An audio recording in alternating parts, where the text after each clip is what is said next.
Yeah, very least. So loitering and prowling. I had it reported. It's stolen on the 1st, right down the road. Now, we did have, I took a report down the road here, the house on the corner, the guy where the Jeep and all is, he had some stuff stolen, some guns stolen, but we got on video the car, the people that come in and stole them, they were from another neighborhood.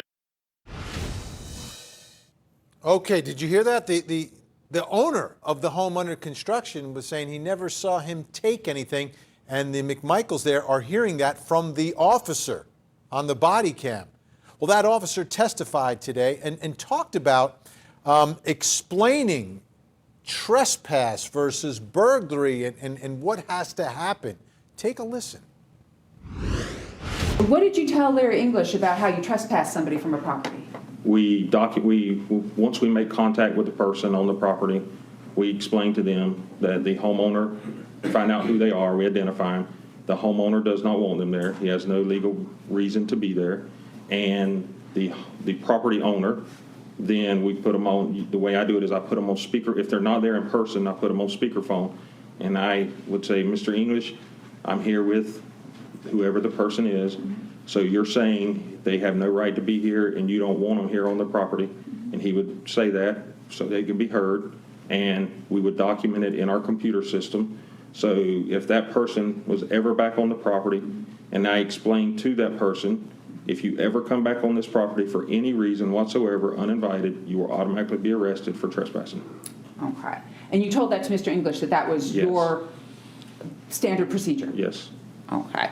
And not speculation, but was that your intent if you encountered this young black male? Yes, to find out who he is, identify him, why he was coming up there late at night, and then ultimately it's Mr. English's decision if he wanted him trespassed or not. This is a big issue, and this is really a big moment in this case because it's all about the citizen's arrest or the alleged citizen's arrest. Is that a valid basis for the actions of the McMichaels that day in pursuing Ahmaud Arbery through the neighborhood? What was he doing in that home? Did they have knowledge that it was just a trespass? Let's bring in Court TV legal correspondent Julie Janae, who's in Brunswick, Georgia tonight. This is, the more we talk about it, the more confusing it gets, and sometimes confusion helps criminal defendants in cases.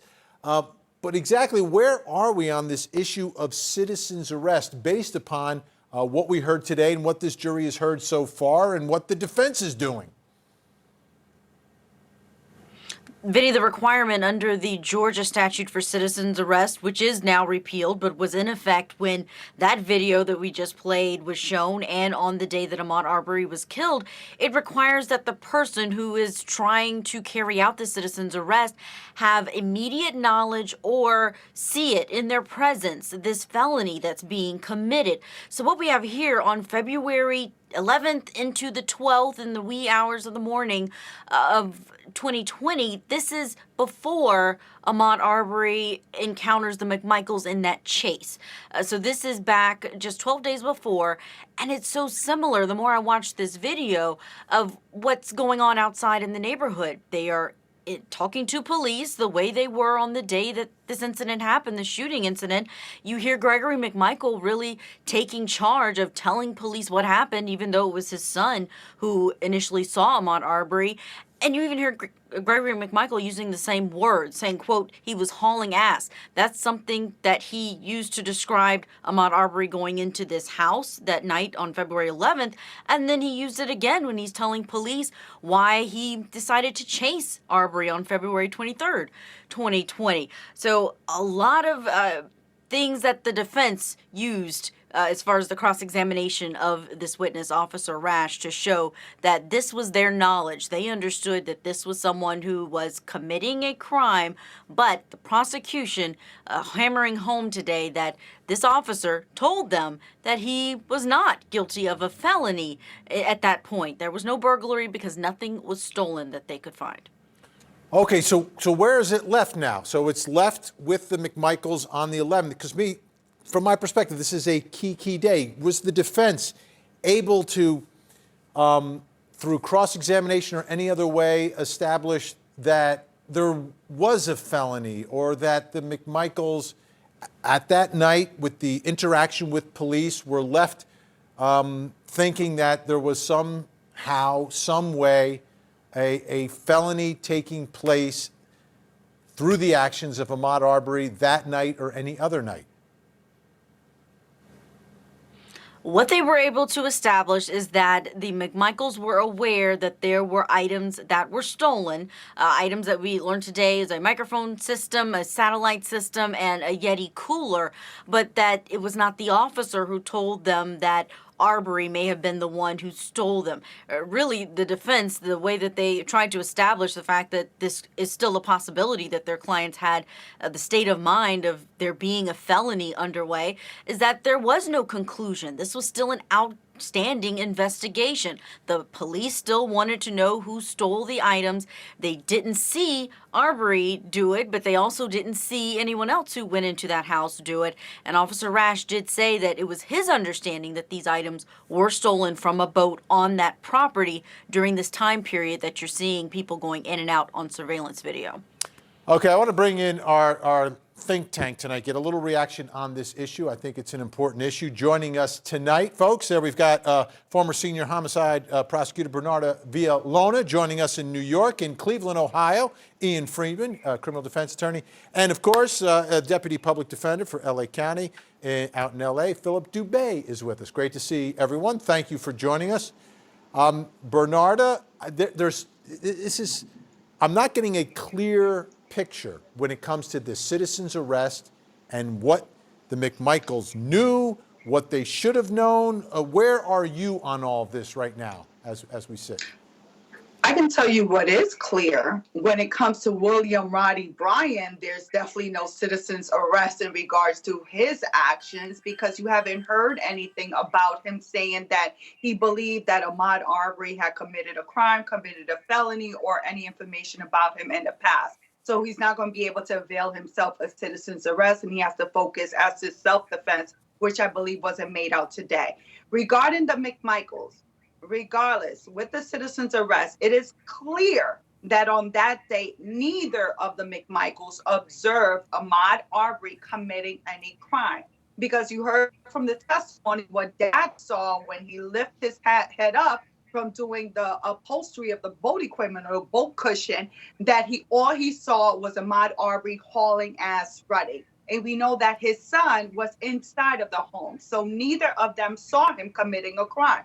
So in my opinion, at this point, we haven't heard the jury instructions. I don't think that citizen's arrest has been made out for either one of these three defendants.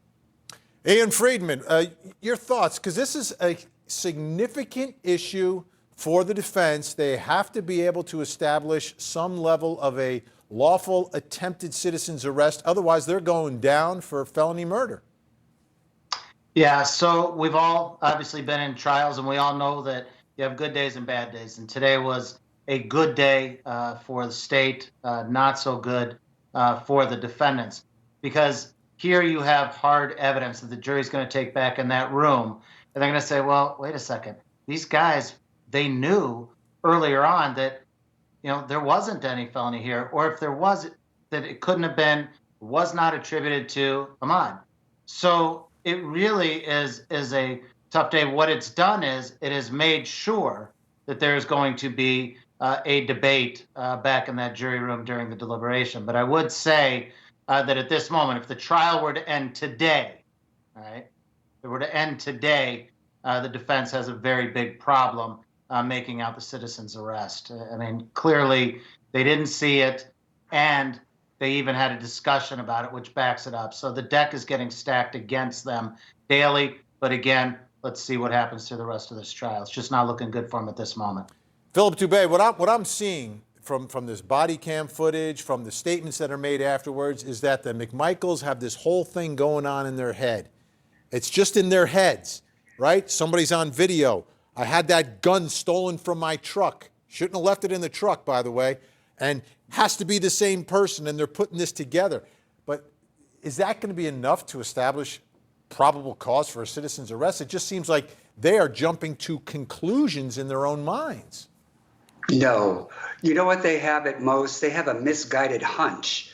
And under the law, a hunch falls short of probable cause. It's certainly not clear and convincing evidence. It's just such a low standard that, you don't get to pull out a gun and detain and then shoot somebody. That's going to be their problem.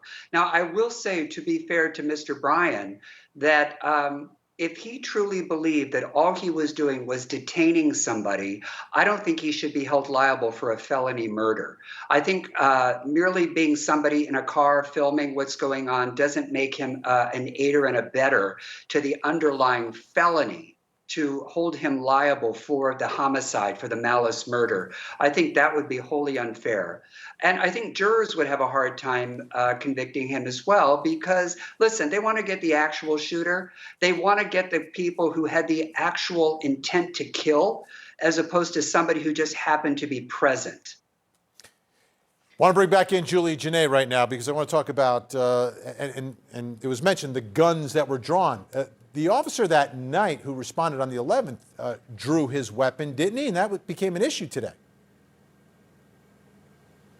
He did draw his weapon, Officer Rash, and he had to answer it during the cross-examination when the defense attorney is really trying to make the comparison that the McMichaels had their guns when they were going after this person that they believed was responsible for break-ins, and the officer 12 days before was looking for this same person, same suspect in their minds, who did the same thing. Take a listen.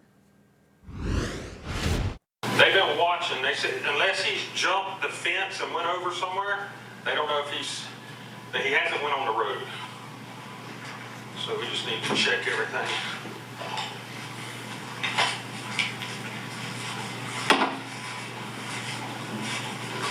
Stop right there. That's you. That is me. You got your flashlight in one hand and your police-issued firearm in the other. Yes. Okay. Guns drawn. Yes, sir. Okay.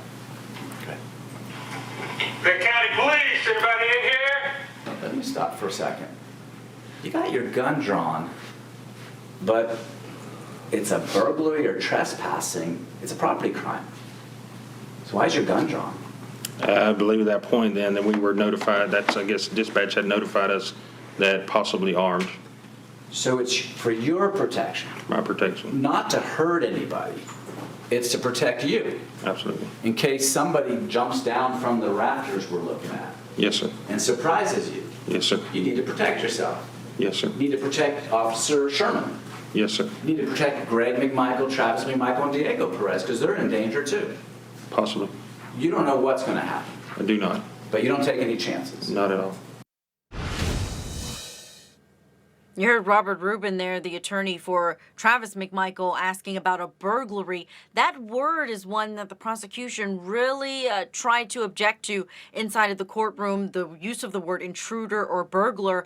And this witness, Officer Rash, did say that he had no reason to believe Arbery was a burglar because he would have to prove that there was intent to commit a felony when he went inside that dwelling in order to satisfy the Georgia statute. And he said he had no evidence of that, seeming like he doesn't have any probable cause if he had truly been able to find and detain Arbery that night.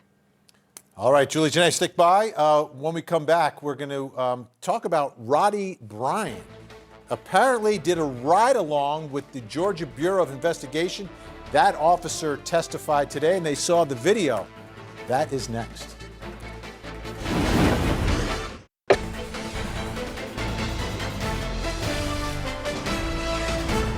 Did you ask Mr. Bryan what made him grab his keys? I did. And what did he say? I'm going to direct you to page 8, line 21, into page 9, line 2. I asked, and why were you going back to your truck? Why were you grabbing your keys? Mr. Bryan responded, I guess just to go see what was going on, if anything needed to be done, if I could help, or whatever. I mean, I didn't know.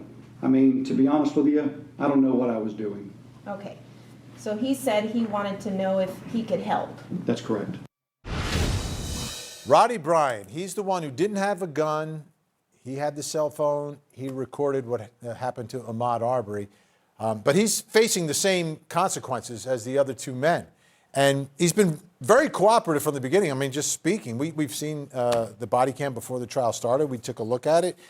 Today inside the courtroom, apparently he did a ride-along with the GBI, and that officer was on the stand describing what they were talking about as they were driving through the neighborhood. Take a listen. They're coming up to a tree right here where you can see a sign. I think it's maybe a realtor sign.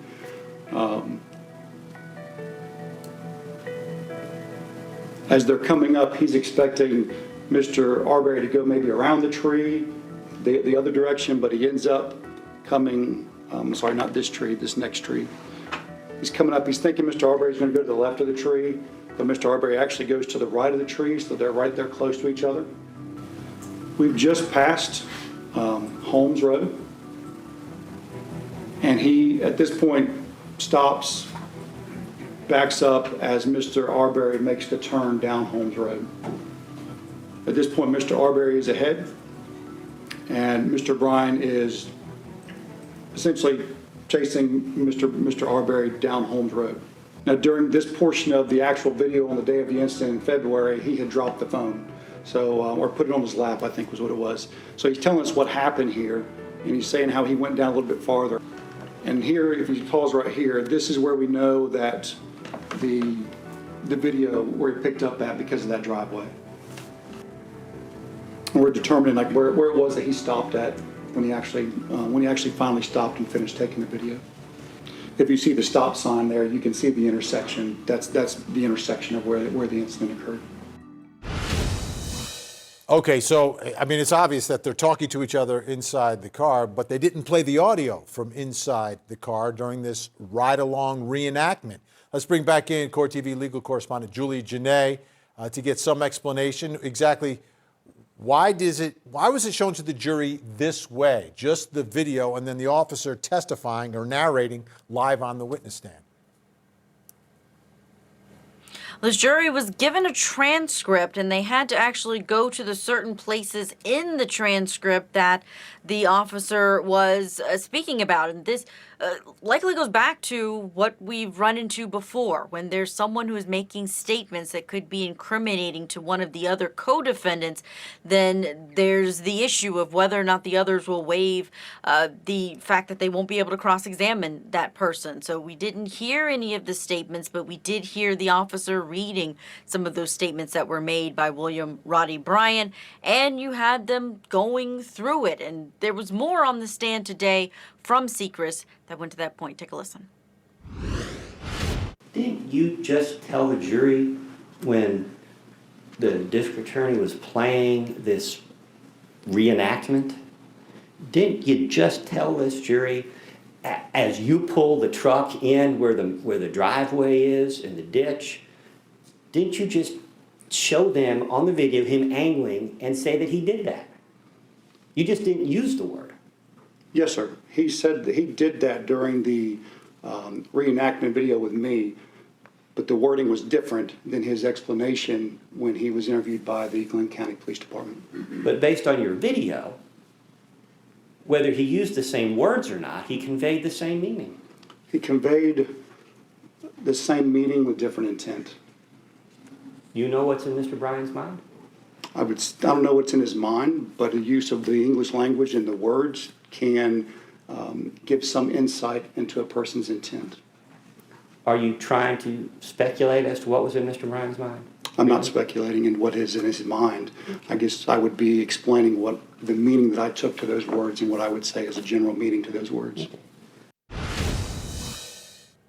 The prosecutors asked Agent Sechrest whether or not Roddy Bryan used the words blocked or cornered when he was talking about his movements that day, something we did hear on the body camera from the initial officers who interviewed Brian on February 23rd, 2020. What's key to remember about Seacrest's interview of Roddy Bryan is it's after this case has gone viral as far as the video. It's after the McMichaels have been arrested, and there's so much scrutiny. You can even see in some of that reenactment video the memorial where Ahmaud Arbery died and people who were there, because at this point there's marches going on all of the time in that area because of the attention this case has gotten. I want to bring back in the think tank, get a little more reaction to William Roddy Bryan. Let me ask you, does he get any credit from this jury for cooperating and speaking and doing the ride along and speaking to the responding officer and telling him all about the video that he recorded that no one else in the world knew about except for Roddy Bryan? He's the only one who knew that he had recorded what happened and volunteered it on the scene where this happened. Ian, does he get credit from the jury for any of that? I think some of those jurors could say, look at that favorably. Absolutely. Particularly because the other two defendants, in contrast, the other two defendants, of course, didn't do anything. So it differentiates him from those two. It certainly makes him look better, more cooperative in their eyes. So yes, I do think that it can help him with this jury. And I agree with Phil from the last segment that they are going to look at him different, right? They're going to say, is what he did the same as what they did? Well, now you add this on that he also cooperated, and I think that will have a positive effect for him. Whether or not that gets him exonerated, I don't know, but it certainly will help. Philip Dubé, I thought Bernard had made a really great point in our first segment talking about Roddy Bryan. He has no idea why he's following Ahmaud Arbery. And these other guys are going to talk about citizen's arrest, but he admits that he has no idea, and at one point says, maybe we shouldn't have been following him or chasing him or tracking him, whatever the exact word was that he used. But what does a jury do with that? A guy who just sees someone running and being followed by a truck and jumps in and helps in the chase? Well, I think a jury might want to know if he was under a reasonable mistake of fact. Maybe he truly believed in his mind that because that kid was being pursued, that he could help, or at least, start videotaping what he's seeing in case, they're arrested or they get into trouble or there's some type of subsequent allegation made against both of them, and he is there just to preserve evidence. Now, on the other hand, it could backfire. A jury might see that video as a trophy. In other words, he recorded this as a form of a selfie video to show the world that he helped apprehend a fleeing felon or a fleeing trespasser. We don't know. But I can say that generally speaking, he kind of looks like the Good Samaritan in this. I think everybody can agree that he certainly had no intent to kill. The only thing I want to know is why on earth he did this ride-along reenactment. Let's all be honest, think tank. When the police want you to ride along with a video rolling, they're gathering evidence. And if I recall correctly, wasn't his lawyer with him at the time? Who in their right mind would let their client get into a car with the cops with video cam rolling? And I'll tell you this, though, Philip. I saw it work once down in Sanford, Florida. There was a defendant named George Zimmerman that did all of that. And guess what? Not guilty. Yes, but do you really want to roll the dice? Of course it worked in that case. But generally speaking, law enforcement's not your friend. They're there to collect evidence. And now look, it's marked, that whole recording is marked as States 1 and it's being used against him. Yeah. Bernard, let me ask you, how do you as a prosecutor in this case deal with Roddy Bryan's lack of consciousness of guilt? I mean, I see him and I don't see someone who looks like, we just got caught doing something wrong. Like, how do you prove or argue the intent of what he had in the way that he acted afterwards? Okay. So, Vivi, you're saying you don't see consciousness of guilt. I understand that you see him more as Dumb or Dumber, the movie. So in regards to William Roddy Bryan, I will focus on, remember, you don't have to prove consciousness of guilt as a prosecutor. So that is just something that you get add on to prove your case. I will focus on the law itself, because if you focus on the law, and I agree, I think it's going to be very difficult to prove malice murder when it comes to William Bryant. However, I think you can prove the false imprisonment, that he intended to detain, to corner, to prevent Ahmaud Arbery from getting away. And if you prove that, all you have to prove in regards to the felony murder is that the homicide happened as a result of that. And I think that's why the strongest case that the prosecution has at this moment, with less issues, is unfortunately against William Bryant. And I think that just has a lot to do with the attorney that he has representing him. That would, could you imagine if he gets convicted of felony murder and the McMichaels are found not? I can't imagine that happening, but wow, I guess it is possible. All right, when we come back, we're going to talk about the other big case here on Court TV. Jury had the day off, but not the judge, not the lawyers, and not Kyle Rittenhouse. We'll show you what happened inside the courtroom. Some more fireworks when we return.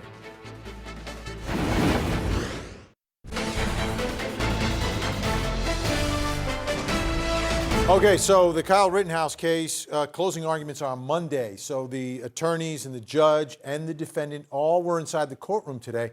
And the issue today was whether or not there will be lesser included charges. Charges that are something less than first-degree intentional homicide. And there's 6 charges in total. And there was really an amazing moment because the judge is considering the arguments from the lawyers and then addresses Kyle Rittenhouse himself to ask him if he agrees that there should be lesser includeds or if he wants to go all or nothing. Take a look. Right now, the charges against you, which are stated in the amended information, counts 1 through 6. The district attorney has to prove each of them beyond a reasonable doubt in order to obtain a conviction on that particular count.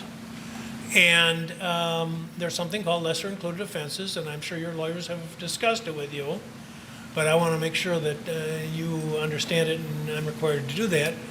And if the district attorney is not able to establish your guilt on the charged offense beyond a reasonable doubt, then the jury is instructed that they must acquit you, find you not guilty. If a lesser included offense is presented to the jury, any of the ones we talked about, which are less serious crimes, carrying a lesser potential sentences, if I allow those, then the jury, if they are unable to agree that you're guilty of the charged offense, will have the opportunity to consider whether you're guilty of the less serious offense and could return that as a verdict, as an alternative to instead returning a verdict of not guilty. So you are, by having a lesser included offense included, you're raising the risk of conviction, although you're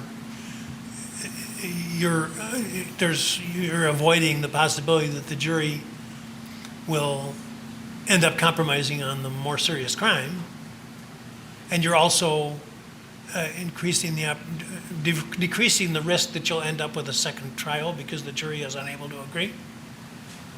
Any question about any of this so far? No, Your Honor. Okay. If the jury finds that none of the crimes charged in the sequence, charged or submitted, has been proved beyond a reasonable doubt, then they must acquit you, they must find you not guilty. And they cannot convict you of more than one crime on each count. Okay? Yes, Your Honor. Your lawyers have objected to some of the lesser included offenses and not others. They have, on some of them, they have agreed that they're appropriate. You don't have to join in that agreement if you don't want to, and you have the legal right to overrule them. And we'd have to talk more about it if you decided to do that, but you would have that legal right and say, no, I want to go to trial on just the charged offenses, all or nothing, and make the decision to force the district attorney to prove each case beyond a reasonable doubt. That would be your decision. Have you had enough time to talk with your lawyers about this? I have. Have you had enough time to think about what you're doing? Yes, I have. Do you think what you're doing is the best thing under all the circumstances? Yes. Has anybody threatened you? So there you have it. I mean, the lesser includeds are in, and Rittenhouse is on board for it. Let's bring back in the think tank, Philip Dubé. What are your thoughts about, first, I've never seen this where the judge is asking the defendant. I don't know how common that is around the country. It didn't happen in courtrooms I practiced in or cases I've covered here on Court TV. But was that the right choice by Rittenhouse? Well, the short answer is maybe. Back in 2018, the U.S. Supreme Court chimed in on this issue in a case called McCoy versus Louisiana. And basically what happened in McCoy, without getting into all the weeds of it, is counsel for Mr. McCoy conceded guilt on a murder, thinking that, and of course without the consent of Mr. McCoy, thinking that they might spare his life in the penalty phase, okay? And of course, he was convicted and sentenced to death. And on appeal, went all the way up. The U.S. Supreme Court said no. Defense counsel, within the meaning of the Sixth Amendment, right to counsel, cannot urge guilt or concede guilt without the client's consent. So that's what the judge is doing here. They're trying to avoid a possible reversal by asking for these lesser included offenses on his behalf. Now, on the other hand, I could understand why counsel would do it if they feel that, you know, the client is at risk of an all or nothing type situation and they're better off asking for a lesser. I understand that. And just so viewers understand, all a lesser is just a less serious crime contained within the greater offense. The problem is in Wisconsin, these lesser offenses carry a boatload of time. I mean, these could really be tantamount to a life sentence for Kyle Rittenhouse. But that's why the judge went through all this. All right. Bernardo Villalona, it seemed that prosecutors wanted more lesser includeds than the defense wanted. Why is that? Are they not confident in their case? Well, they want to try to secure a conviction. So if the jury is contemplating or on the fence about the charge, the ones that are charged in the indictment, sometimes, and you know from experience, that jurors do compromise. And when they compromise, they do it with a lesser charge as opposed to the higher charge, you know, in order to get a unanimous jury verdict. The problem here, you just got to remember, is that even though you got the lesser included offenses, we're talking about 3 different complainants, 2 deceased and 1 that's non-fatal, that's alive. So he can face consecutive time on those counts, aside from the firearm, being in possession of the firearm count. So in terms of the prosecutor, I would have done the same thing if I were the prosecutor and asked for the lesser included, because the lesser included in the sense of it's an imperfect self-defense. If the jury finds that he was justified in believing that he had to defend himself. However, there's a disagreement as to the amount of force because Kyle Rittenhouse used deadly force, whether deadly force was a force that was warranted in each of these cases. All right, Ian, I only have about 10 seconds, but would you have gone all or nothing on this one from the defense? No, I would not have. I certainly would have considered some of these lessers. Okay. Just because of the exposure. All right. We're going to have more. They're staying with us, but I want to take you on the docket tonight. Another great case that we are tracking, a big case out of Florida, really bizarre circumstance. It's the suitcase murder trial. Here's the story of Sarah Boone. 911, what is the location of your emergency? It's Monday, February 24th. There's a crisis at the home of Sarah Boone, prompting her to call 911. Is this a police or medical? My boyfriend is dead. Okay, send the line for the fire department. Do not hang up. The fire department takes over the call, and for the next few minutes, officials are obtaining critical details about what happened. Now, tell me exactly what happened there. My boyfriend and I were playing last night, and I put him in a case and we were playing, and like kind of hide and seek kind of thing. So I fell asleep, and I woke up, and he was dead in the suitcase. So I don't know what happened. Okay, is he hanging from somewhere or what, ma'am? No, I pulled him out of the suitcase. I tried giving him CPR. Fire and rescue instruct Boone on how to give chest compressions. Just keep on pumping. That's all you need to do for me. Keep on pumping his chest for me. I don't need you to stop and talk or anything. I just want you to count out loud for me, okay? 31, 32. Please hurry. Okay, man, they're getting there as fast as they can, okay? He's stiff and he's purple. EMS arrived within minutes and advised Boone that her boyfriend, Jorge Torres, had been down too long and there was nothing more they could do.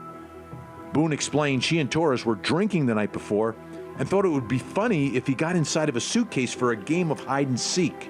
The next day, deputies returned and arrested Boone and charged her with second-degree murder in Torres's death.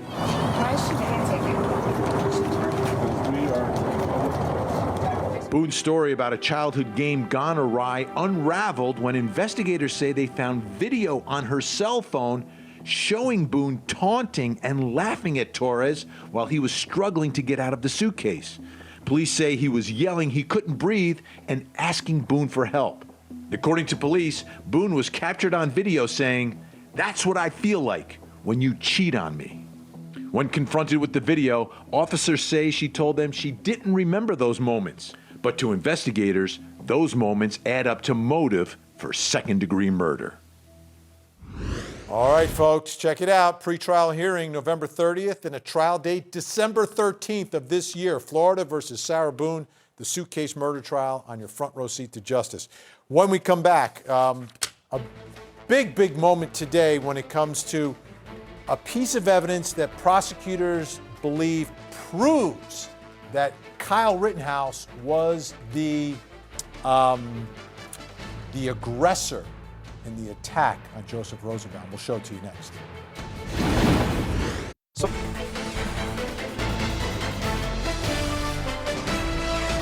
So that's your best picture, the one I saw over there? No. Where's the best picture, please?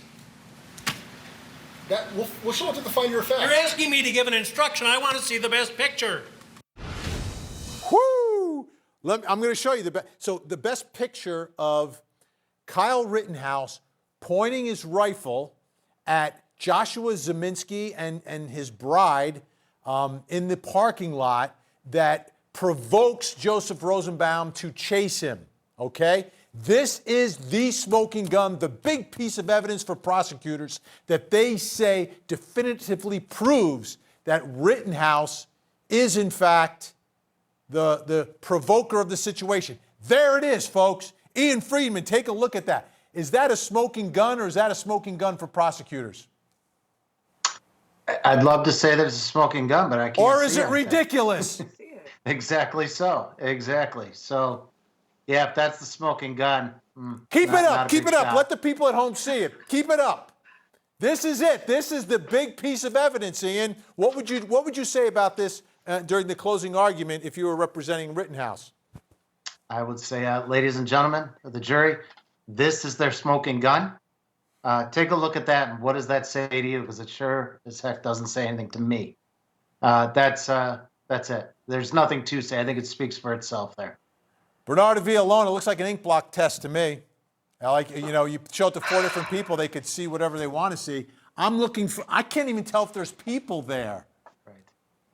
Yeah, this is bad. This is bad. Now, Vinny, I can argue my way through anything, but I can't condone this piece right here because I can't even tell what's really going on. And when you're talking about sending a man away for the rest of his life, you can't base it on this because the reality is that if you find he was pointing a gun, then you find that he was the provoker. So if he provoked this situation, then he's not entitled to self-defense. I don't think you can see that here. Yeah, and let me ask you, Philip Dubé, even if someone sees that in this, he's not pointing the gun at Rosenbaum. He allegedly points it at Zeminski, who everyone in the courtroom knows has a gun in his hand. So how would pointing a gun at someone else who has a gun in their hand be provoking the situation with Rosenbaum? I don't get it. Well, that's exactly what the provocative act murder doctrine deals with. In other words, it's where the purported victim shoots to protect somebody else. And, then what it does is it makes Kyle Rittenhouse liable for that homicide. But I got to tell you, this is a grainy, blurry, distilled photo that, to my eye, is not proof beyond a reasonable doubt. This is just some evidence, some proof, but to say that he's guilty of a murder or a homicide, and that's all they got, I mean, really? And no one. And by the way, the prosecution didn't call Zeminski to the stand. Oh. If he's the victim of this assault with the gun, shouldn't the prosecutor call the victim to the stand? Of course. I think the prosecutor is going to lose credibility here. The prosecutor is going to lose credibility because another issue is that if you had this, you could have presented this in your case in chief. Why did you wait until rebuttal if this was something that was so big? Because if the defense didn't put up a case, you wouldn't get a rebuttal case. So I think the prosecution is going to lose a lot of credibility here. It looks sloppy. It looks desperate, and the defense is going to pounce on this come closing. The fact that they could have called these witnesses, but they didn't. It's not going to resonate well with this jury at all. Great job tonight, Bernardo Villalona, Ian Friedman, Philip Dubé. Appreciate it. All the experience that you bring to the table really helps us work through these cases. Closing arguments Monday in this case. Have a great weekend, guys. All right, when we come back, folks, where are we going? We're going back to Brunswick, Georgia. The case against the 3 men accused of murdering Ahmaud Arbery. That is next. Don't go away.